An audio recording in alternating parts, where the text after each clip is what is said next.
The gang's all here. I thought I was entering the call early. G'day, Dougster.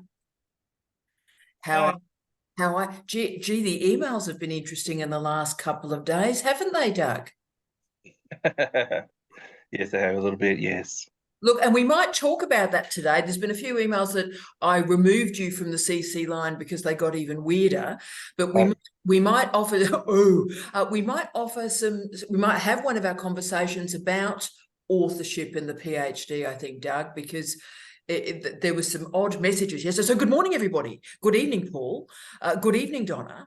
Paul, are you in the shed, mate? Is that where are you? You're in the shed? I'm in the shed. Yeah. Slightly rearranged to keep the warmth, but yes, I'm here. Yeah, so I was going, wow, your shed has a level of glamour with it, brother, that's unbelievable. So I'm loving, can I say, you can see you're married because you've got a throw cushion. You've got it. Yes, you can always tell the married men have throw cushions around them, imposed upon them, and the unmarried gentlemen, there are no throw cushions around our Doug, right? Lorraine, good morning. Good morning. On that throw cushions, I can just remember a sort of an argument many years ago when my husband said, does it have to take half an hour to get into bed? Taking off all the pretty cushions. Can we not reduce this? I've been watching all those stylized programs, I know, but Lorraine, isn't the answer to that, oh, husband, I'm worth it? Absolutely. Oh my goodness. It was right though. It did used to take half an hour to get in bed. I know, and then you've got the weird roller pillows as well, Lorraine. I don't know what they bolsters. Call bolsters. Very good for if you've had an argument right down the middle. Oh, don't cross the line. Yeah, I learned from you.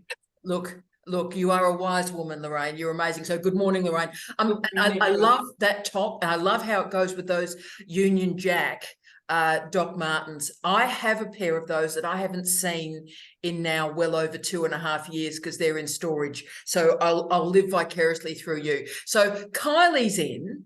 Our Red Queen is in. Good morning. Good morning, team. How is everyone?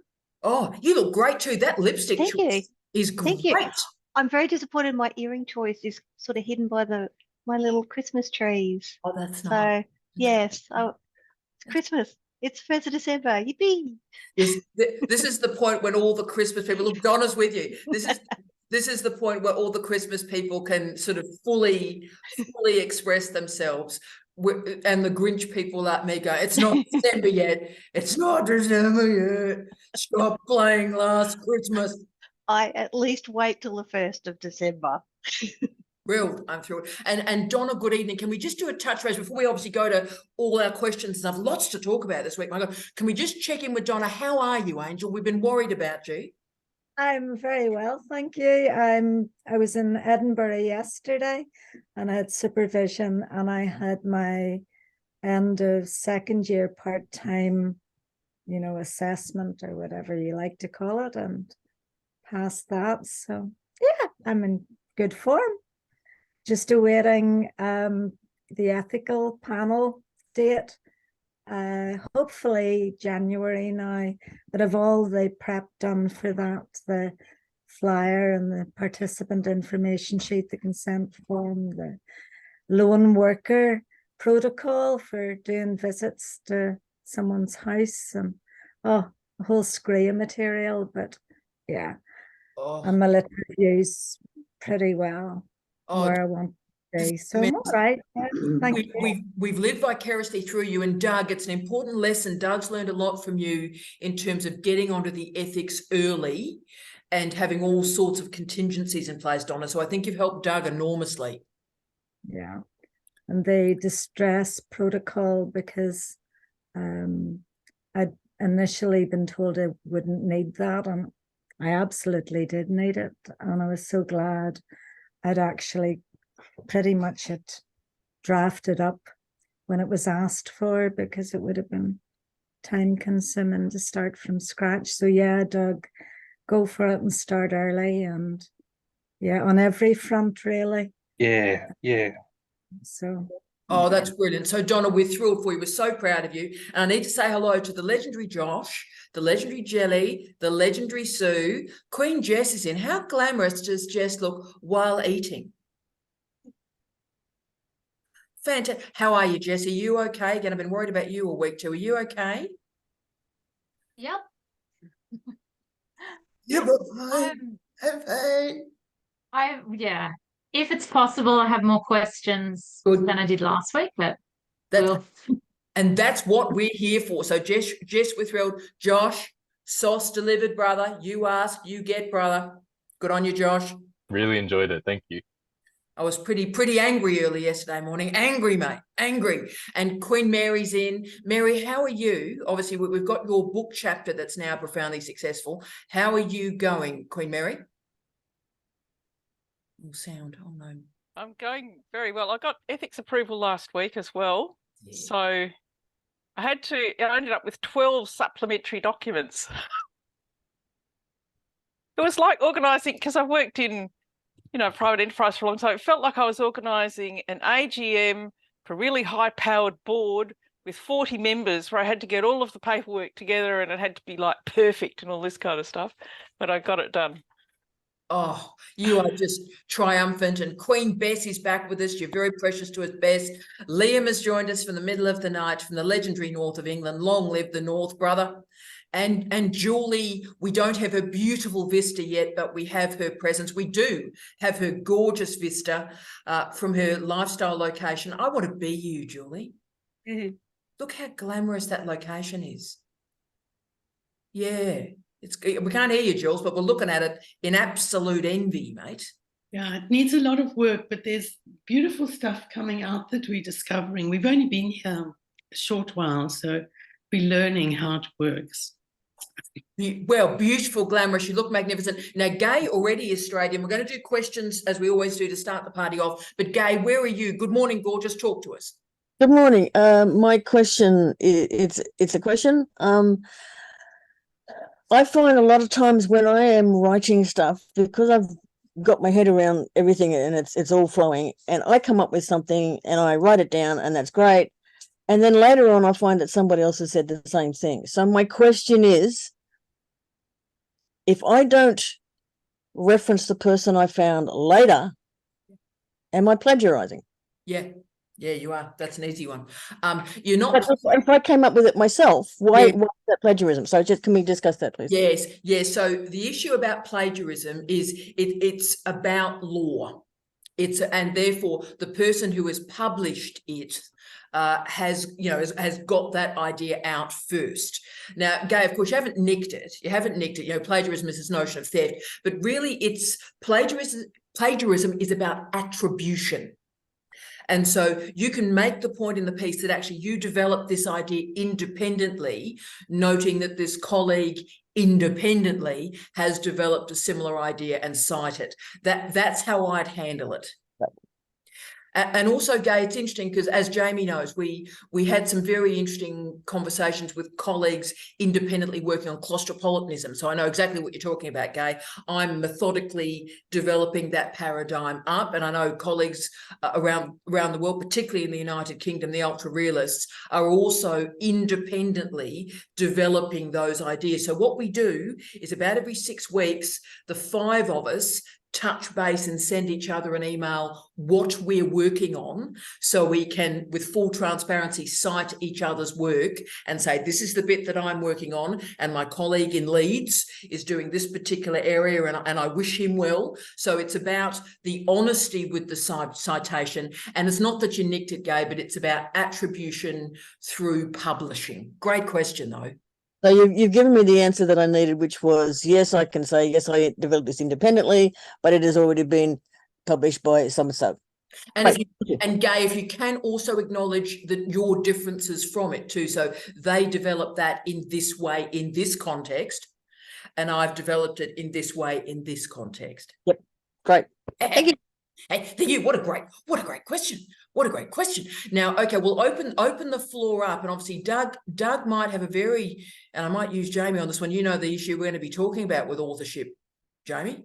But colleagues, let's open up. So who's got any questions? Are there questions, comments, big things? Big things. So Josh, do you want to, so we'll go to Doug, but I'll just check in with Josh, then we go straight to Doug. Josh, so how are you traveling on your SOS journey? Can we just check in with you, make sure how you're going on that? Really well. Just currently getting through the data analysis. I've found a few more statistical tests I can do on the data. And yeah, it's going really well. And I enjoyed your blog yesterday. There's some really nice foundational literature in there that I missed that I'm incorporating in. So yeah, it's going well. Oh, that's exciting. And where are you thinking of publishing that, Josh? You're going to go into the US-based doctoral studies. What are you thinking? I don't quite know if I want to put it in IJDS when I've kind of done a big bibliometric analysis of them, because I almost feel like they can reject the article and then have a nice bibliometric analysis of their whole journal sitting there. So I don't know if there's like kind of a conflict of interest with it, but I've got interesting a bunch of journals lined up that I'm just going to sort of go down the ranks where I pick, 7 or 8 journals nowadays. That's good. Off the bat. Sorry, I'm just pulling it up so I can have a look. I think, yeah, it's hard because it's quantitative methodology, but it's quite a spicy topic, and that usually doesn't lend itself too well. But possibly International Journal of Education Research, or Student Success, the Australian Platinum Open Access one. Potentially, yeah. I don't know if they take a lot of doctoral stuff, but yeah, I'll see how it goes. And Dan, if I can do anything at all, if you're working with some of those journals, you can say I was your beta reader, if you like, as well. Okay, so anything we can do, let's do it, mate. So I'm absolutely thrilled for you. Josh, that's great. That's brilliant. So let's now go to the Dougster. Now, Doug, where do you want to start us, Angel? First, does CDU have a professional development program like VTE? Yes, we do. So we have a full professional development program, and we work very strongly with our colleagues in the library. So differently from, say, what we had at Flinders, Doug, we focus much more on information literacy, data analysis, data protection. So there's a lot more focus, obviously, because we've got a lot of colleagues working on Indigenous research as well. So the care and respect and management of data. So there's a lot of stuff at the start you will do here that you wouldn't have done at Flinders. So you will do research integrity training, academic integrity training, data analysis training. So you'll start there and then bespoke strategies come from there. Does that help? It does. Yeah, I was just wondering about that the last couple of days, and I thought, well, I don't think the site really spells it out that well. No, because our students are so diverse, Doug. There's a huge diversity of students. So you don't want a Fordist training system. I mean, you've seen from Jess, the complexity and the diversity spatially, politically, in terms of race, age, disability support. So therefore, we make sure everyone's got those foundational skills. Mm-hmm. And then we work with the supervisors for bespoke strategies that come from that. Okay. That solves one question, and the other one, I guess, goes back to you with authorship and the emails. Yes. So look, I will get your advice. And I've obviously discussed this with our favourite physicist as well, Doug, because I wanted sort of a different disciplinary perspective on it. There's a person that Doug doesn't really know, and I don't really know, who may have been a co-supervisor for him. But I do what I recommend all of us do, Kate, and that is I approached this particular colleague and talked about authorship and said that Doug very much wants to do singly authored work. He's focusing on this thesis being a book about class and climate change, and it will be a singly authored book. So just making sure, all authorship matters are discussed, that all authorship matters are discussed right from the start, and we're all cool and groovy. And I thought it was a pretty decent, clear, robust email. Yeah. Because I was doing it for Doug and for myself, because I don't know this person. So it was about saying, right, well, let's get the team sorted. And some very odd replies occurred, whereby, well, I'm not sure how I supervise if I'm not a co-author. Because how can I offer feedback on the research, I'll be in breach of the code of conduct if I offer feedback as a supervisor and I don't get authorship. Now, after I went to the toilet and threw my body into several time zones, I returned and answered the email civilly, took obviously Doug off the CC and just said, actually, this is what the code of conduct is. These are the three variables, and authorship is determined by two of them, and supervision is different from authorship. And, you know, some other, and then it was, you know, well, people that are sole authors are selfish. So we got this, which I haven't heard for 25 years. I haven't heard since I was at Murdoch. So people that write on their own, well, they're not good collaborators, are they? So we're back there. So anyway, so it was an interesting series of conversations, and I left it this morning, Doug, saying I will have a meeting with you next week and we will talk about what you want. So colleagues, I like. Okay. Yeah. Okay, yeah, because it is, you know, it is your thesis and it is your research. And of course, Doug's come to the university with a fully fledged project. So it is his project. No one's given it to him. It's his project. And our job is to help him deliver that project and produce a wonderful book on the role of class in understanding climate change, which is a great book. It'll be published easily. Thanks for playing. So let's open this up if we can. And I might start with Jamie just while everyone's gathering their thoughts. But how supervision and authorship is currently operating. So obviously, Professor Quinton, experimental physicist, co-authorship, we know all of that stuff. So Jamie, from that end of the sciences, what would you say about this? So hi everybody, how are you doing? Hello. Welcome to last digital office hours for the year for me from New Zealand. I won't be in New Zealand. Well, I won't be here next week, but after that, I won't be in New Zealand for our office hours this year. Okay, so for me, the challenge is that we're rendering something binarized by the nature of the question and the nature of the answer. In our disciplines, we typically there's a natural expectation of co-authorship, but it's not founded on starting with authorship. It's founded on resourcing the project and expecting some sort of collaboration with the student as opposed to just supervising the student. And supervisors have the right to choose the conditions under which they engage or not. Yes. So in this case, you know, if I was the co-supervisor and I had an expectation of what am I going to get out of this, if I'm going to get some publications out of it, or I'm hoping to get some publications out of it, I'd actually ask the question, right? So Doug, I'd ask you, are you interested in collaborating? Are you interested in having input into the design, input into the collection, input into the analysis from a supervisor that might earn them the right for co-authorship? Or are you planning on just doing singly authored stuff? I mean, I understand the book at the end and I don't have a problem with that. But you know, how black and white are you in your thinking on that? Before Doug speaks, can I offer any? Yeah, that's a rhetorical at this stage. Because I'm going to kill you. Yes, that's all right. You're going to kill me? Yeah, keep going.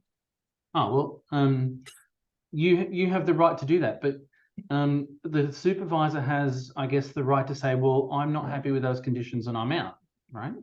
Yes. But if you're looking for a supervisor and they know that that's all you're looking for, that you're not looking for a collaborator, you just want someone to guide you through the candidature and proofread your work and so forth, and they're happy to be involved, then that's great. I don't have a problem with that either.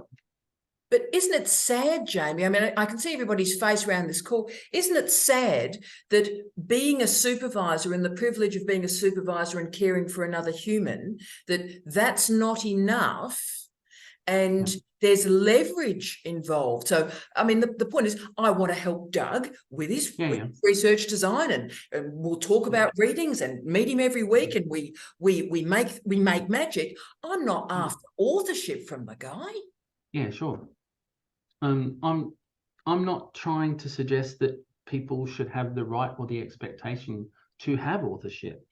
I just know that the climate we live in and the pressure under academics to perform and publish and so forth they just tend to naturally assume that they walk into a conversation and authorship is automatic.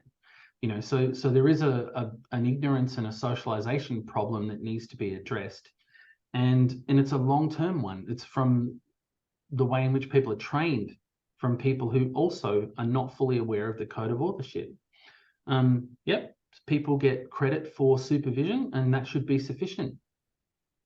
Because anything else then is double dipping, isn't it? Yeah, I suppose in a sense. So that's why the conversation, I think, needs to be more about what opportunities are there for me to engage as a supervisor. And it's determined largely by the student and what the student wants to do. So, you know, Doug, in your case, if you've got your project and your idea and you want to push it through, that should be respected, as opposed to, I don't care what you're thinking. As a supervisor, I've got expectations and these are going to happen, you know. I think these are the conversations, or these are the elements of the conversation that need to be had. Yeah. Well said, Jamie. I tell you what, I'm so old, and I suppose because I teach this stuff now and have to teach to everybody in terms of research integrity. That's why I sent the email early, 1 month before Doug enrolled, right? Just to make sure we're all clear. I was not expecting those responses. And the worry for me is Doug would have enrolled, and the expectations of this woman that everything he wrote, she would have authorship on, and the words were never spoken or written down. The unspoken expectations can lead to grief, and you know that more than anyone, Tara. A lot of mid-candidature issues where relationships with students and supervisors break down usually occur due to a lack of communication about expectations. Yeah. Now, Jelly Darling One, I've seen that you've been quite engaged with this. What's your views on this, my love? Can I demute her? I find it fascinating, rather than actually having a horse in this race as such. Yeah, it's not anything I can speak to. So, but it's odd, isn't it? Oh yes, I agree. I'm sort of in a space at the moment where I'm changing from one supervisor who has been pretty well absent to having a very engaged team, which feels almost like having too many cooks in the kitchen. And I feel like my Lego model is now, I have to reorganize it again for a new team. And yeah. Oh boy. And that's why, mate, you know, the best, oh, bless you, darling. That's why the best supervisions are, you got 1 or 2 people at the start, you get them all the way through, you finish quickly, right? And what was interesting too is this person that Doug and I had been dealing with also was making the point, well, you know, a 3-year PhD is not possible, and you know, it'll be of low standard if it's written quickly, and there's all this stuff, and oh, you know, one person is never going to be good as co-authors. So Kate, speak to us. Your face looks like I've just punched you in the throat. So Kate, would you like to offer advice to Doug? Well, I'm just thinking, I mean, I did my first publication, 20 years ago, and had a whole load of other nurses collaborating. We had the most wonderful group. I always loved collaborating clinically, research-wise, writing. We had a university professor supervising, helping, guiding. Right. She's also a co-author. But I never even thought about who was going to write with me or research with me. I've always loved working with other people, but the recent years, I'm pretty much on my own. I'm sole author. Maybe that's because I'm really unpopular. And with one other girl who's a palliative care nurse, and we love each other dearly, and we've done so much work together, and we think alike. So we have written a couple of papers and published together. But I'm happy either way, writing on my own, and I've got to say this, the professors I've written with and studied with, who came on board as my co-authors, so I'm still first author, yes, came on board as co-authors. They were brilliant, and I really felt that they put in we lost her. And yes. That's brilliant, Kate. No one's questioning co-authorship. The issue is everybody that's a co-author has actually done work on it. Oh, have we lost Kate? Absolutely. We'll come back to Gain 1 second. I want to also have a talk with Eunice. Eunice, darling, can you demute? Because obviously you worked in a field, of course, our wonderful nurses. Nursing research tends to be collaborative research, but as you've moved through your scholarship and your thesis, this is a singly authored book that you are working towards. So do you want to just speak to that to give Doug some shape about having the confidence to march forward like that? Well, I just find if you've got the material, if you've got the thoughts, if you've got the experience, then go for it. What's to stop you? Because what I found was the original supervisor I had, who is a wonderful friend, and you know, there's no issue between us, but we were totally mismatched in the sense that he was thinking more from a numbers point of view, and every paper I wrote, he just kept changing it or didn't understand it. And it was really hard to, and it took a long time to stand my ground and move away from that so that I was able to write how I wanted to write. It's very difficult when you've got someone much more senior than you and telling you that's not the right way, you have to do it this way, because at the end of the day, I had no idea what I was doing. So I was doing what I was told. And I guess it's taken all this time now to realize, well, I actually can write something myself if that's what it needs to be. So I think if you've got the experience and you've got the knowledge and you've got the ideas, go for it. If you find someone to co-author with who's like-minded, that's wonderful. But otherwise, don't let anybody stop you. Yeah. And also, Eunice, the whole point about supervision, and Liam will talk about, because obviously things have been going on in the chat while this is going on, we'll go to Liam in a second, but the whole point about supervision is we are your guide on the side. We walk with you to help you so you're not on your own. We are enabling you, and we're not needing the double dipping. I haven't decided to work with Doug so that he can work for me and I get something out of it. I'm supervising Doug because it's the right thing to do. So that's where it's getting all confusing and terribly confusing. And Jamie, you talk about this because you've been so ethical. And I would argue, to be frank, since you and I have been together, I've seen so many people abuse your brilliance and your work in articles whereby you've done this huge chunk of work and you've ended up like the 7th author of 8th. And I'm going, how has this happened? But go, Jamie, darling. That's all right. I was happy if you came back to me at the end. I wanted to go back to something that you mentioned, Tara, when you first started talking to me about this, and it was the privilege of supervision. So I think it's important that we touch on rights, responsibilities, and privilege, right? So supervision is a privilege. It absolutely is, and it's a privilege because we have the opportunity to guide someone who's less experienced, someone who's not sure of what they're doing and how they go about it. And some people take that power differential and they abuse it. Well, I don't want to use the word abuse, but they'll exploit it to try and get personal gain out of it.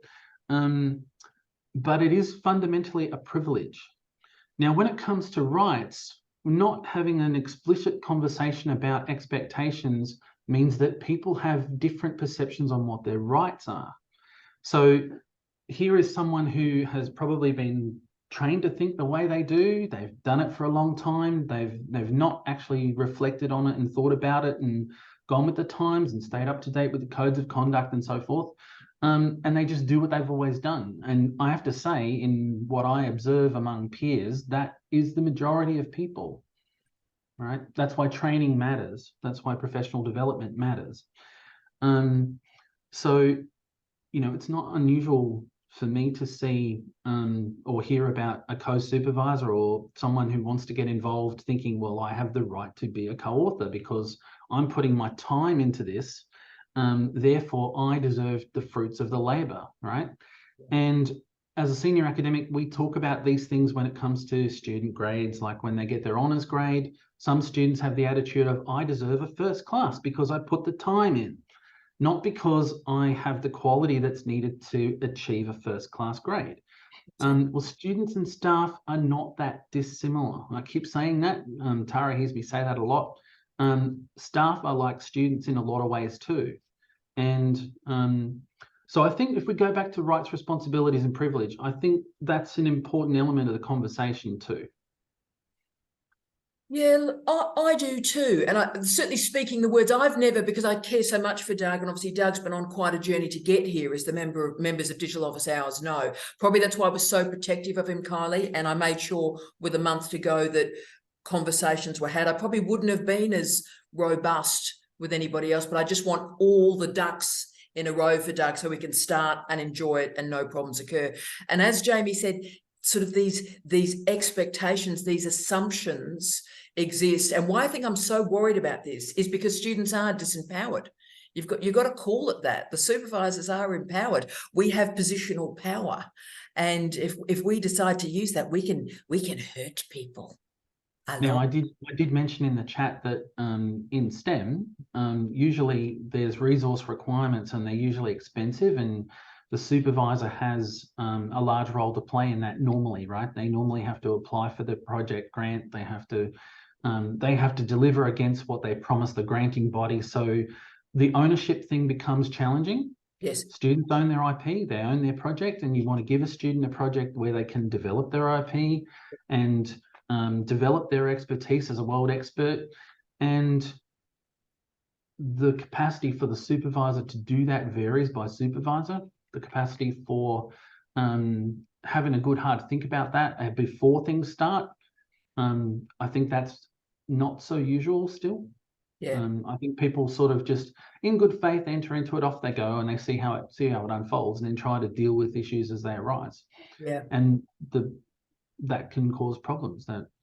Yeah, look, it can. And what happens in many of those experimental sciences, allied health as well, is often when there is funding involved, the human being, the academic, has created the research design. So to get the money, they've had to do the research design. So that's one of the three criteria for authorship that they've got already. But Jamie, as you know, in the Australian code, Paul, it's a bit different in the UK, but it has some synergies. But in Australia, it says overtly in the code, just because you've brought the grant money in does not mean you're an author. It says it overtly in the code. But a person who has the resources and has the grant and has the responsibility to deliver, report against that grant, some of them don't give the student, they smother the student, right? They don't give the student the opportunity to think about how they can own and contribute within the space. They just boss them around and tell them what to do. Yeah. That's not what I like to do, and that's not what I think is the right way to go about it. Because I think ultimately we want every PhD graduate to be able to stand on their own 2 feet, hand on heart, feeling that they've authentically become a world expert in their field of expertise. Yeah. So that is one of those things where I think the more you think about it and plan it and talk about it, the better. Yeah. The older I get, the more I realize it. Yeah, and also I've seen you as a senior professor kicked around with the authorship stuff as well, where you work your guts out and you end up, you know, in the freeloading postdoc space of like all 8 of 12, and you're going, and actually I would say this, I'm like embarrassed for you. I've seen the article would not exist without the high level physics and maths that you've done, and yet you've ended up sort of author 7 of 10. So how is that happening? Yeah. I suppose that's happening because the code of authorship is not in the focus of the person who's the main author. And I certainly have several articles that I'm a co-author on where I'm in second last position or whatever, which in my discipline is the least prestigious position to be in. But without my contribution, there's no physics in the article, right? So, and it's totally empirical. But you know, I may have been late to the party in some cases, and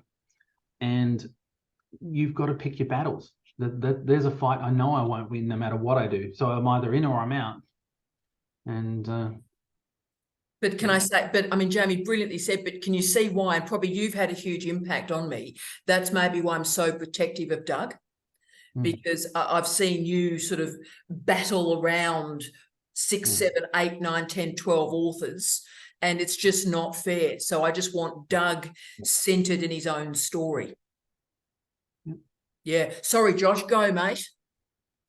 I just wanted to say a huge thank you to Jamie for this. I think it's so important to hear the science and do the conversation for this, because it's the assumptions are so different. And you know, your vlog on the battery head supervisor, I think, is a great a dissection of the sociology of all of it. But yeah, I just think it's because the resources are so intense, and it's, you know, $10,000 per data point, whatever it is, you know, compared to a free or, you know, not as resource intensive in the humanities, for example. You know, it comes with so many more difficulties from that perspective. So, but I guess the problem is that the average PhD student in the sciences, which I'm unsure on the data, but I would guess are also younger overall, because they have the lab time, etc. They're going to be in a much more disempowered position compared to Doug. That there's not going to be a dean there doing the emails and writing. So I think sometimes it's impossible to avoid these situations, because you can go in, they can tell you to your face that there's going to be ethical co-authorship, there's going to be input, etc. And then you don't know what you're going to run into. But I think it's important to remember, regardless of what happens, and yes, stand your ground, but just keep in mind that it's not necessarily that it's a bad human on the other end of it. It's just the culture that they're in and that they're trying to survive at the same time. The culture and the assumptions. Yeah. Well said, Josh. And look, it's a blessing knowing Jamie every day, and he's enhanced my life so much. And I know the thousands of students around the world hearing the extremes, if you like, the high humanities and the experimental sciences. It's a weird marriage, but in terms of expressing the plurality of university life, it's such a blessing. Can I say likewise, darling? Josh, thank you for that. I absolutely agree that that with everything you've said, especially the at the end of the day, it's a human being on the other end of the equation, and they will have their own expectations and rights. What you've highlighted for me, though, Josh, and for everyone in the room, is the most important thing a student can take away from that part of the conversation is that you need to know what your rights are, because you don't want those rights ignored or taken away from you by someone who uses a power differential to their advantage and your disadvantage. That's well said. And that's why, for example, at CDU and many universities, we have a supervisory charter, an overt agreement of rights and responsibilities. Everybody has to sign it and everybody has to be clear. So it's also the other reason why Tara and I and several colleagues probably in the room and out of the room around the world are trying to contest the metrics by which success is measured, because the system also fosters this behavior and these problems. Oh, yes. I mean, it's suggesting that citations matter. I mean, Josh, you're doing phenomenal work on this, proper quant work on this. You know, the metrics and the search targets, we know the politics of citation. And, you know, this is cray-cray. And the idea that what happens in physics or chemistry can be generalizable to any other discipline is madness. Now, I'm conscious, can we go Kylie, Gay, and then Queen Jess? So Kyle's our favourite engineer. Speak to us. I just wanted to also reiterate what Josh was saying. Thank you, Jamie. It's very interesting to really just see how people who actually know the process and what should be happening are also pushed to the side. So how is a student who might be coming in from industry or just coming through the ranks know, like the Dougs of the world, where you come in and you don't know what you don't know, so you don't know what to push back. But just listening to the conversation, I've got a member of my team, he's doing his PhD as well, and I'm trying to influence him because his supervisor's like got him jumping from pillar to post and doing this job and doing that job, but nothing's been really done on his research, to the point that I'm saying, look, do a literature review, at least write that up, have a look at mine. But there are the ones in the world that just don't, just see them as a resource for what can I get out of them, not as you said, how can we build them as people? And I just keep thinking, to be, I know it's a leadership term, but to be that supervisor you wish you had, sort of thing. Like, how can we push back on that culture by being what we and pushing what we would like to have? Yeah, I just want to say and that. you're a legend, Kyles. And look, that's why randoms like me try and put at least a compliance protocol in place. So to supervise, you have these minimum requirements, right? And can I say the pushback I get on what are minimum requirements would take your breath away, right? Absolutely horrific. And Kyles, you know, I've told this story thousands of times.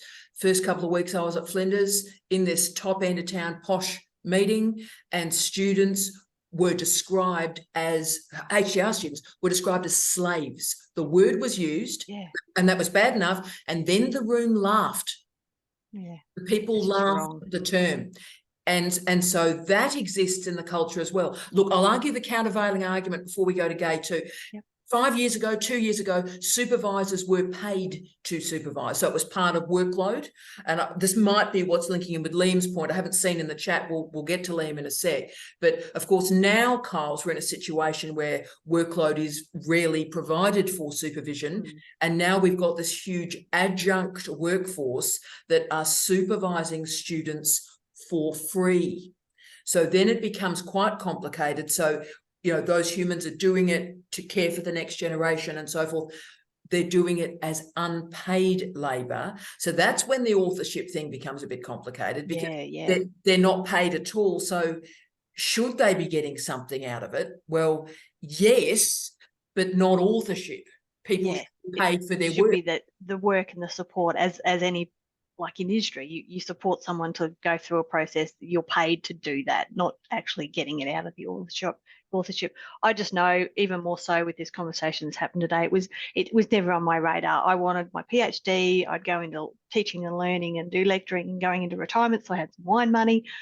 More so I want to get mine finished now so I can supervise people and try and improve it. Yeah. Never was on my radar in the past. Well said, Kyle. It's crucial, and I'll do anything for you. And also, Kyle's note that you can actually publish after the thesis as well. Obviously, you're publishing on the way through, but don't think it's either or. It's going to take 3 months for this thing to examine. You can send all your articles out at that point, right? And then the authorship thing becomes even more interesting. So we might talk about that too. But well done, Kyle. Let's go to Queen Gay and then to Queen Jess. Talk to us, Gay.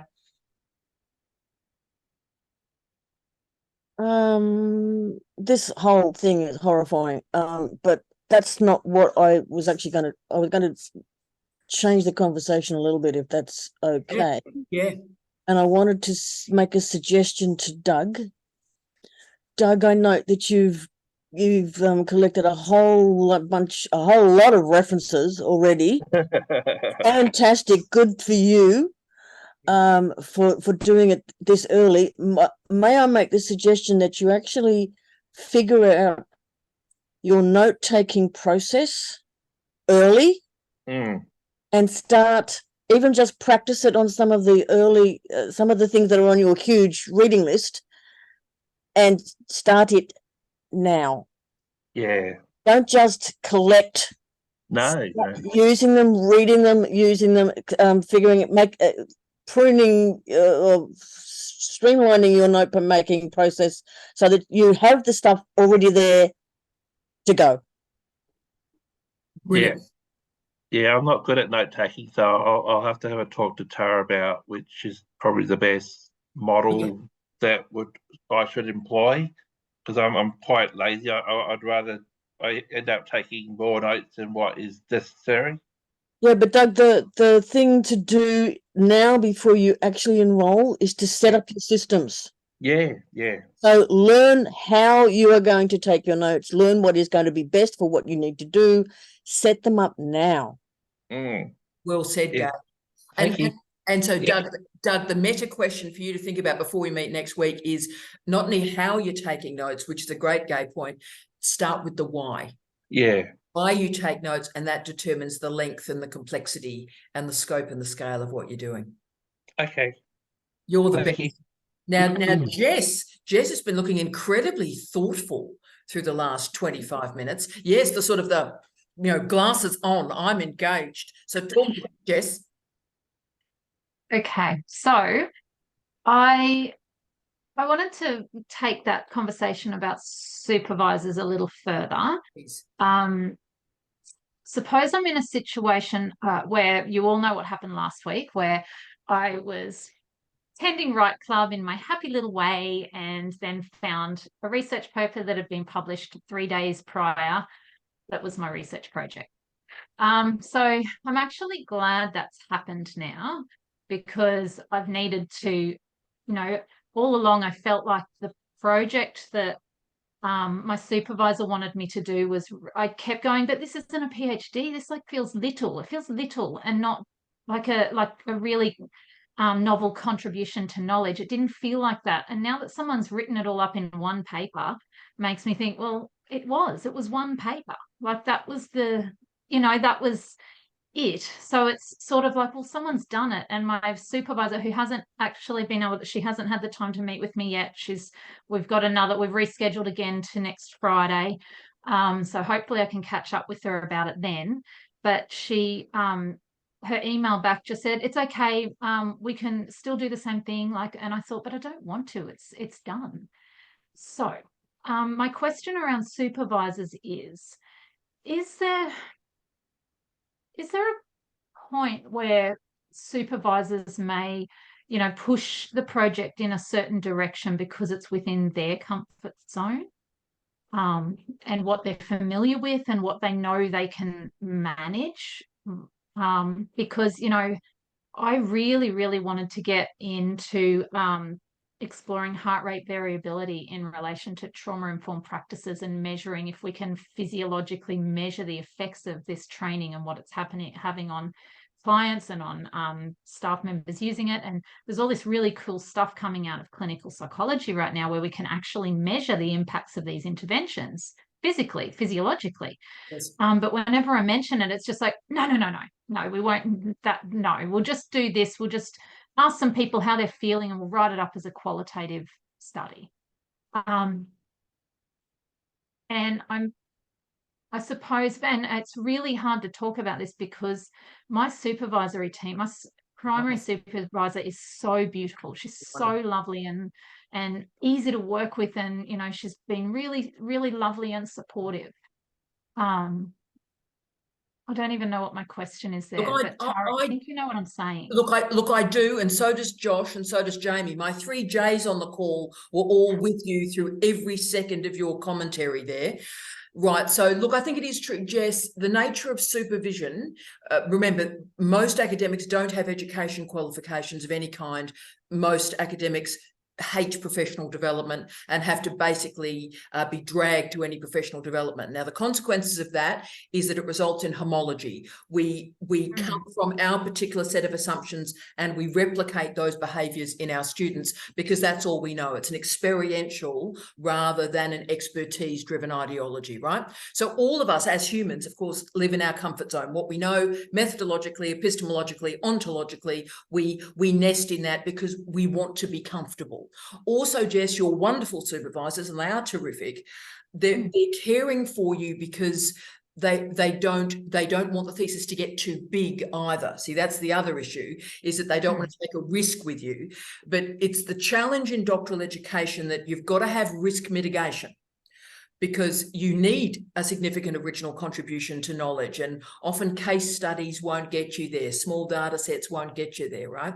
But they're the least risky areas, right? So qual, less risky, small data set, less risky, right? And we don't want to have too many risks with you because we want you to pass.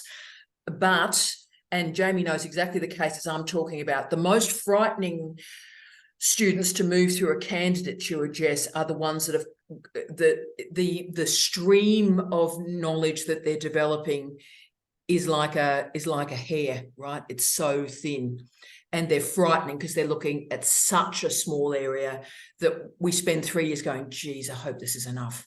Geez, I hope this is enough. And sometimes it's about the limitations of the student. So the student needs this to, then they haven't been underprepared and they're challenged. So we need to make it as small and specific as we can for them. But sometimes it can be about the supervisor. So Jess, again, your homework for me, I know you're going to stop coming to digital office hours because I give you homework. I give you homework. Imagine the dean giving you homework. Your homework is, if you and I were starting this story again, noting you've got 2 years left too, because you have a COC, what do you want to write this bloody thesis on, girl? Okay. So write me one page on what the hell, mate? What do you want to do, mate? Have my dulcet tones in your head, and just so that may not be possible, but nothing's possible if you're not clear what you'd like to do. So let's get you clear, and then when you go and see your colleagues next Friday, you've got this one pager saying, look, this systematic review appeared, what would be my thesis has appeared in one article. So scope and scale, the language to use, Jess, is scope and scale. A thesis is of scope and scale. And perhaps in this case, your scope and scale is truncated, more appropriate for a master's than a doctorate. Perhaps that's the language to rehearse, Jess. Yeah, yeah. And as Josh wrote in the comments there about you can get a secondary supervisor. The team is 3 and 2 of them are audiologists and 1 is a clinical psychologist, but she's also my registrar supervisor. So she steps back a lot from this stuff about the big decisions because she doesn't want to seem too involved. And so there's a bit of a conflict of interest there that we navigate and we have to be professional about. But I'm wondering whether but that's more people on the team. Yeah, and look, I do get worried about a gang, dial a crowd. I do get, the more supervisors you add, you've got 57 people who all think different things, and then you're sitting there going, "What's my name?" So in the old days, in the posh universities 30 years ago, Jess, even 20 years ago, when I first started supervising, I supervised as a sole supervisor. If you actually go to the early history, the most successful supervisors who supervised the quickest were the sole supervisors. The student and the supervisor, one, party on, right? Now, that had to be stopped because crazy things occurred, sexual assault, sexual harassment. The relationship could become too intense, right? So it had incredible successes, but also absolute tragedies. So that's why a second supervisor was involved to just protect the student a bit more. But now we've ended up with like a gang supervising, right? So dial a crowd. And it's more like a pub. It's more like you're going out with mates to a pub, a supervisory meeting, rather than actually a supervisory meeting. So sometimes the plurality of voices can be a real problem. Yeah. So ponder that. Think about that for a second. I think Josh is straight in. Then we go to the wonderful Huda. Hello, my darling. Lovely to see you. So Josh, go for it, darling. One, talk to us, Angel. Exciting. Yeah, I just wanted to re-edit my statement for a second. It might not necessarily be that you need someone to come on the supervisory team, but I ran into this issue quite a bit in my PhD where I wanted to include some other methods, etc., that my supervisory team had no experience on. Yes. And it was a really easy fix. I just found a few people. I'd recommend looking in third spaces in the university. So people, for example, lab managers for undergraduate studies or something. So people that work with physiological kit, but are also quite committed to student learning. And you might be surprised that they'll absolutely jump on board. And I had this happen a few times. And I just said to them, I want to do this for my PhD. If something comes out of it, I don't know what I'm doing yet. Happy to have you as a co-author on whatever does come out of this particular data set. But are you willing to help me develop this branch of my project? And that worked fantastic from my end of things. So, it might not be that they need to jump on as a supervisor, but they could just be willing to help you out with that bit of section. Yeah. Well said, Josh. And Jess, at CDU, we have a mode of supervision called an advisor. That's like those of you that are my age, a Clayton supervisor. So a supervisor when you're not having a supervisor, right? So they are involved. They have to abide by the code of conduct. They're in the party, but they are an advisor. So that could be something to consider as well. All right. Fantastic. Josh, thanks, brother. Look, we'll go to, I see Julie wants to have a chat too, which is brilliant. Huda, my darling, welcome to Digital Office Hours for the first time. We're excited. How are you going, my darling? What can we do for you? Hi, Tara. I'm so happy to be here. I was so freaked out at first, but I was like, no, I have to join because I'm just, I was a bit nervous. Oh, darling, we love you forever. Don't be. We're here to care for you, my love. Thank you so much. I do have to run to a workshop, but I was like, let me sign out of that and log in here and say hi to you. I have a few things on my mind.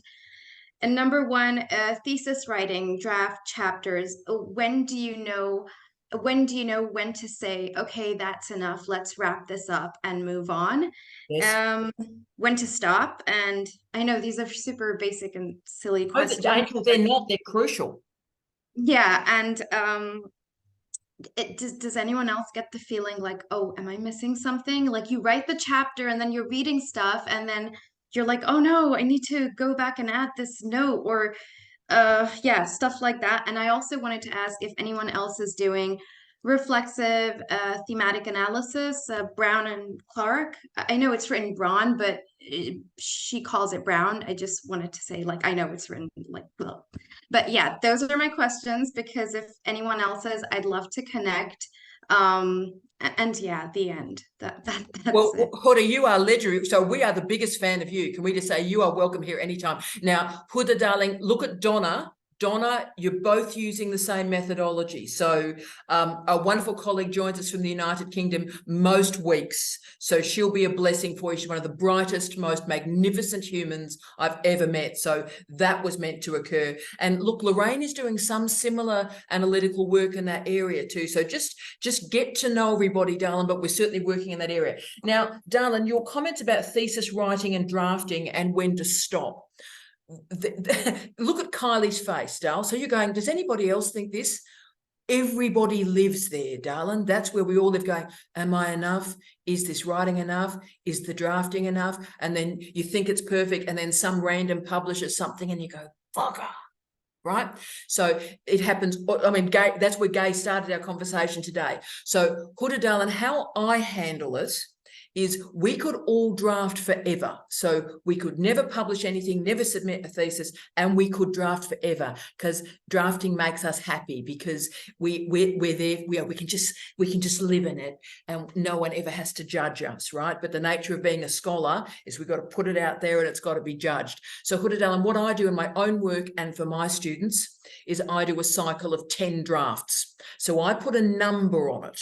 And the reason I put a number on it, it was just a number I picked out of my bottom. So I don't think it's got any sort of deep methodological engagement with it. I've invented it, Huda. But the reason I invented the 10 is to take the emotion out of the drafting, right?